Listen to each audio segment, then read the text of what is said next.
आजादी के अमृत महोत्सव का लक्ष्य स्वतंत्रता संग्राम से जुड़ी वीरता की अनसुनी कहानियां और अनसुने वीर नायकों की कथा को उजागर करना और उनके आदर्शों को अपने जीवन में आत्मसात करना है।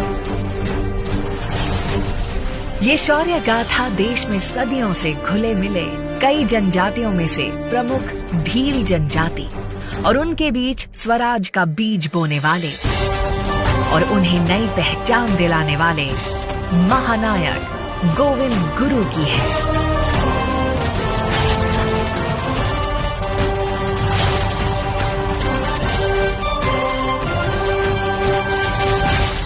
ये कहानी मानगढ़ की पहाड़ी पर हुए उस नरसंहार की है जिसमें हजारों निर्दोष भील आदिवासियों ने भारत माता के लिए अपने प्राण न्योछावर किए थे। गुजरात की सीमा में मानगढ़ पहाड़ी पर स्मृति वन बना है जिसका उद्घाटन तत्कालीन मुख्यमंत्री और वर्तमान प्रधानमंत्री श्री नरेंद्र मोदी जी ने किया था। आज भूमि पर गोविंद गुरु ने प्रेरणा दी, निशस्त्र समाज सुधारक तरीके काम कर रहा है भगतों समूह संप सभाना लोगों आ संप सभाना लोगों समाज सुधारવાનું કામ કરે, અંગ્રેજ સલ્તનત સામે પોતાનો અવાજ ઉઠાવે અને ગોવિંદ ગુરુજી અંગ્રેજ સલ્તનત પકડી। गोविंद गुरु का जन्म 20 दिसंबर 1858 को राजस्थान के डूंगरपुर के बंसिया गांव में हुआ था। उनके नेतृत्व में भीलों का भगत आंदोलन शुरू हुआ था।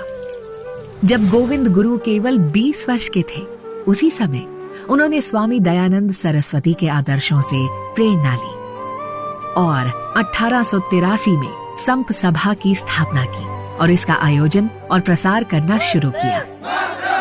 संप सभा का उद्देश्य भीलों को अंग्रेजों से निडर होकर लड़ने के लिए जागृत करना, गांव-गांव में शिक्षा के लिए पाठशाला का निर्माण करना, बच्चों में संस्कृति की समझ को प्रोत्साहित करना, बड़ों को सनातन धर्म के अनुसरण की प्रेरणा देना, सिर्फ स्वदेशी वस्तु के उपयोग पर जोर देना और शराब और मांस के सेवन को बंद करना था। महात्मा गांधी द्वारा स्वतंत्रता की लड़ाई में संप सभा के आदर्शों से भी प्रेरणा ली गई। गोविंद गुरु ने भीलों के बीच सामाजिक सुधारों की अलख तो जलाई ही, साथ ही स्वराज के बीज भी उनके अंदर बोए। इस बीच अंग्रेजों को ये खबर लगी कि गोविंद गुरु अपने अनुयायियों के साथ भारी संख्या में एक सभा में एकत्रित होने वाले हैं और इस सभा में भील ब्रिटिश अधिकारियों के खिलाफ आंदोलन भी कर सकते हैं। तारीख 17 नवंबर और साल 1913। उस दिन मार्गशीर्ष पूर्णिमा थी। मानगढ़ पहाड़ी पर वार्षिक मेला आयोजित किया जाना था। भील बड़ी संख्या में मानगढ़ और अन्य जगहों पर इकट्ठा होने लगे थे। उस बढ़ती भीड़ ने ब्रिटिश हुकूमत की रातों की नींद उड़ा दी। पुलिस ने कर्नल शटर के नेतृत्व में निर्दोष भीलों को घेर कर उन पर गोलियों की बारिश शुरू कर दी। ये भयावह त्रासदी 2 घंटे तक चली और 1500 से अधिक भीलों के लहू से ये पहाड़ी रंग गई। गोविंद गुरु को गिरफ्तार कर लिया गया। उन्हें फांसी की सजा हुई जिसे बाद में आजीवन कारावास में बदल दिया गया।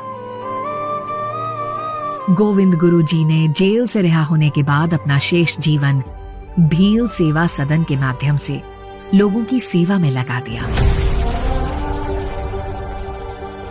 उन्होंने भुरेठिया और गीतों के माध्यम से भीलों को जागरूक किया। जब पूरा भारत अंग्रेजों के खिलाफ छिड़ी लड़ाई में अपने अपने तरीके से योगदान दे रहा था, उस समय गोविंद गुरु अज्ञानता और अशिक्षा के जाल में फंसे आदिवासियों को जगा रहे थे और जला रहे थे उनके अंदर देशभक्ति की मशाल। ऐसे वीर को शत शत नमन।